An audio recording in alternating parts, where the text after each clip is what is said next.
It's definitely been a time of great uncertainty for everyone. The fact that we have to remain socially isolated really places a strain on people. Well, we're very social-minded people.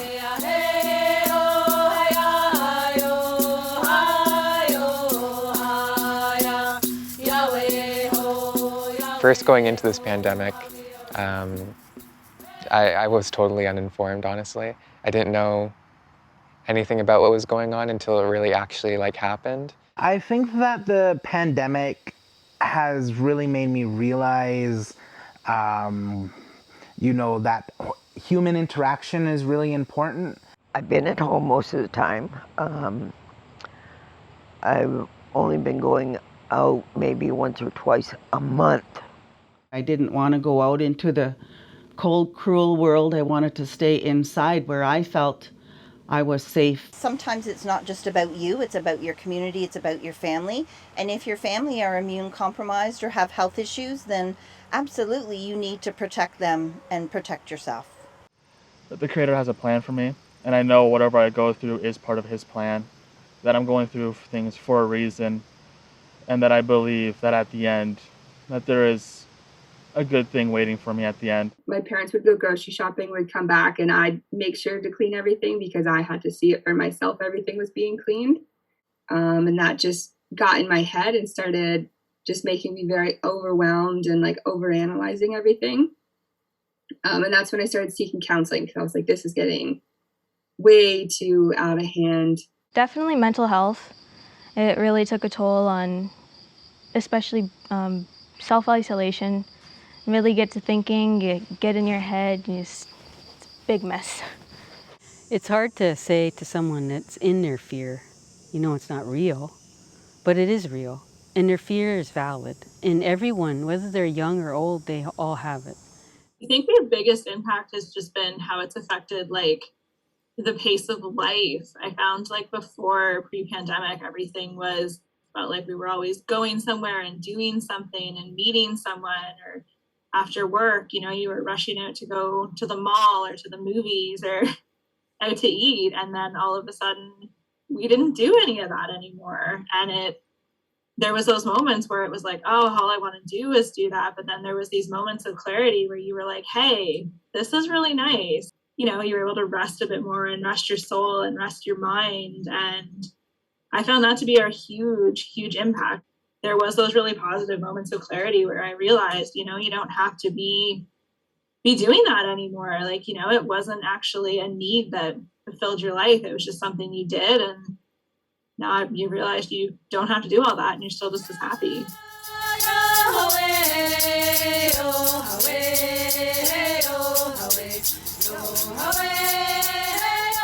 This isn't our first, pandemic disease that struck our people.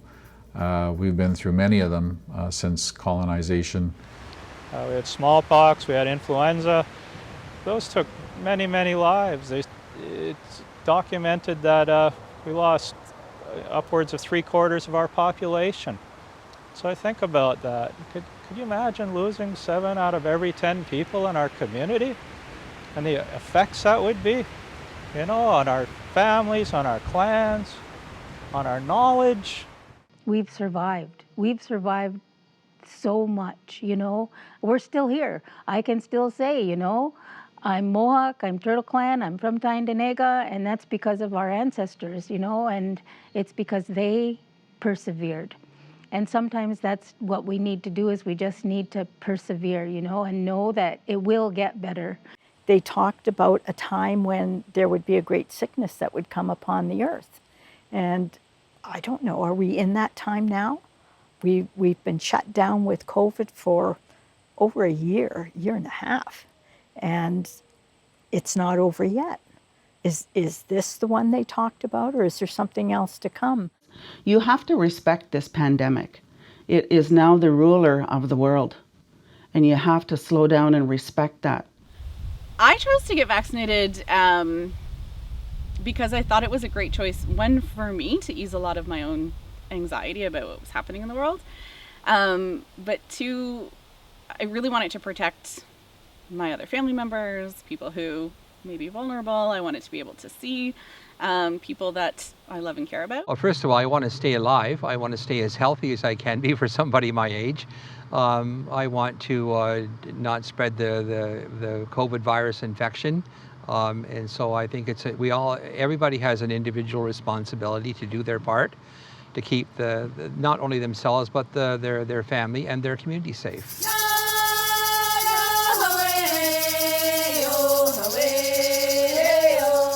Our cultures are really about how we do things, how we live together.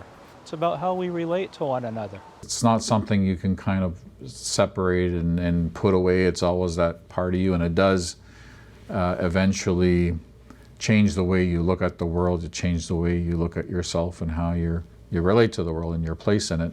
I wouldn't know what to do without my medicines, my tobacco, my sage, our spiritual advisors, our medicine people, our traditional practitioners. I've utilized all of it.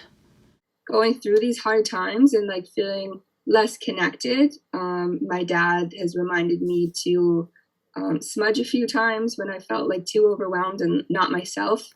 And it's been really hard because we haven't been able to have ceremonies or socials, which are obviously big in our community and in our culture. So that's been affecting me quite a bit.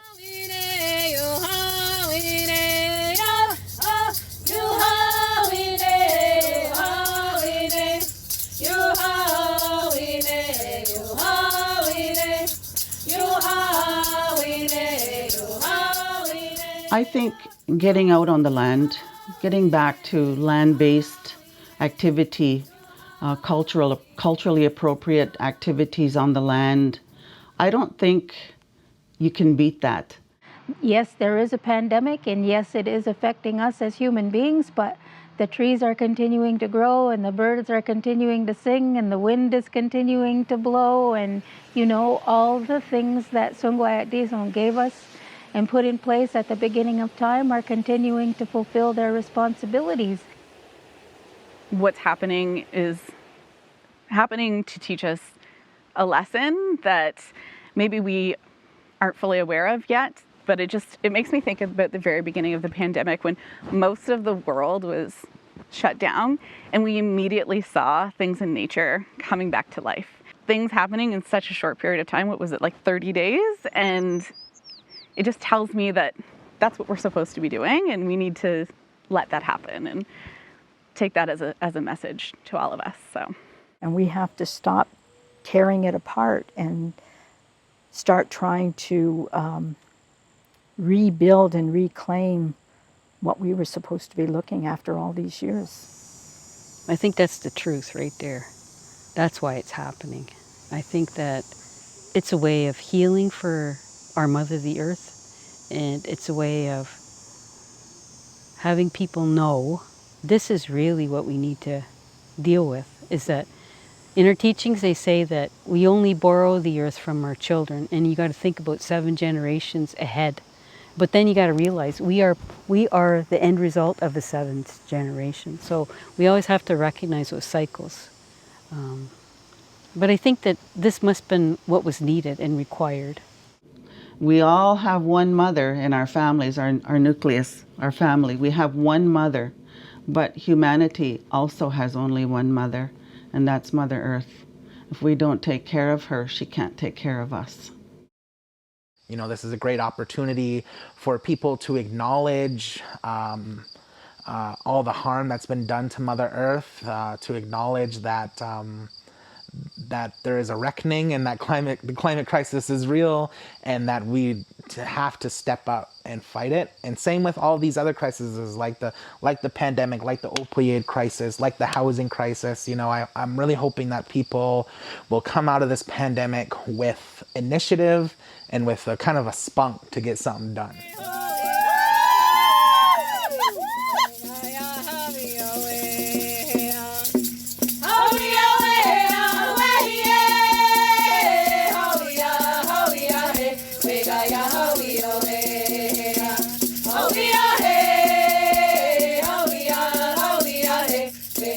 So I think the pandemic means there has to be change. and we have no control over it. So I think it's that understanding you're a part of this world, but you're not in control. And I think that's what humility is. So that's part of the teaching, is that humbleness, that we're all interconnected to everything. This is happening for a reason. You know, our elders believe that.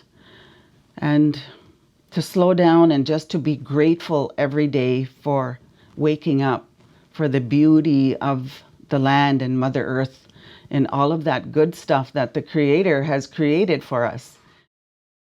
It's okay to not be okay, you know, like this time of isolation and lockdown and COVID, the whole pandemic, it's got everybody down, and it's taken a real big toll on everybody's mental health and their physical well-being. So it's okay if you're not okay. Like everyone is going through this like period of isolation, and it's not just me. That helped me like open my perspective. I was like, okay, everybody in the whole entire world is going through this too. Like I can do this too. That's what helped me get through it.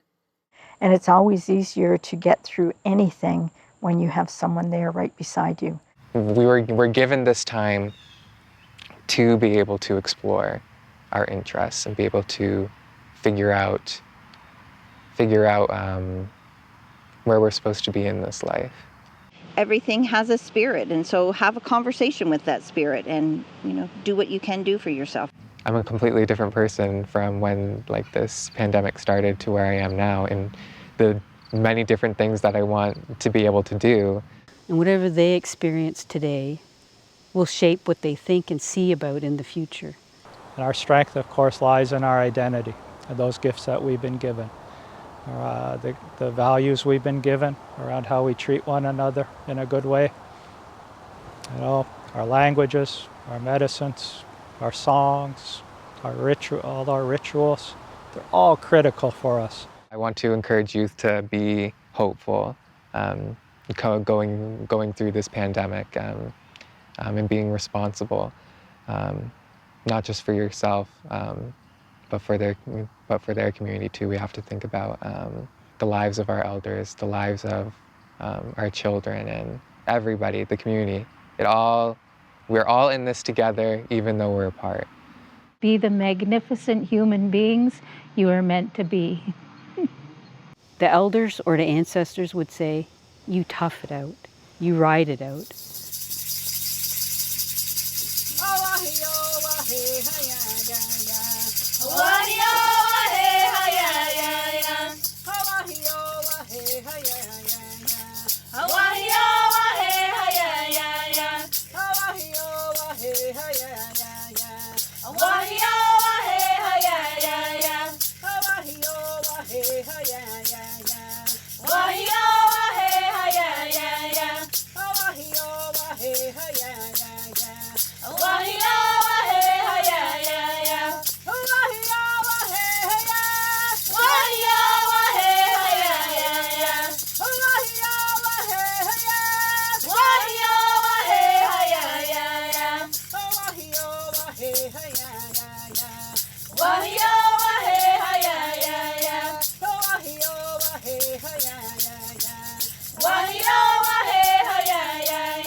Wahia